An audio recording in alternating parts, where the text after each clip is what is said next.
carries the name of the French army surgeon, Dr. Dupuytren, who described the condition and the fasciectomy, which is actually operation for Dupuytren's contracture. In fact, there are early reports of Dupuytren's contracture in 1777 by an Englishman called Hunt, which was the year when Dupuytren was born. So there were reports of the Dupuytren's contracture, and the condition was recognized before, but actually it carries the name from the 18th century description of the Dr. Dupuytren's. It's very common. There were studies done in Norway which shows the prevalence of the condition between 6 to 9%, 9% in men's population and 6% in women.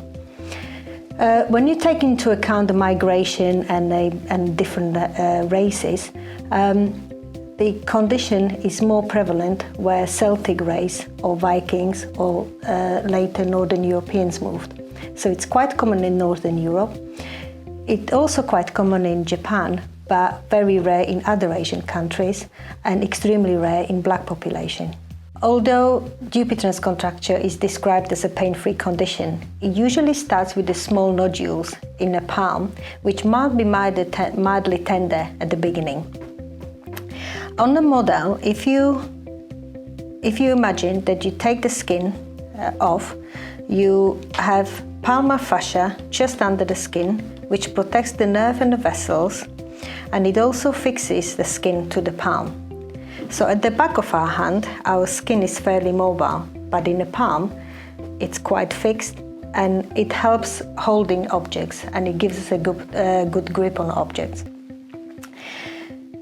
If you are genetically predisposed and have the Viking genes, there may be some thickening of the palmar fascia, which appear as a nodule or two in the palm. They could be mildly tender.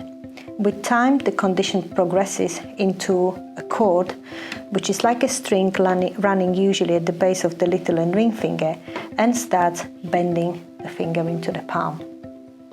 Although it's a pain-free condition or mildly tender when it starts, it could become quite debilitating when you have a contracture of the little and ring finger, or perhaps even all fingers, which you can't extend. So then it becomes quite cumbersome to put the gloves on or go into the pocket or even wash your face and shave.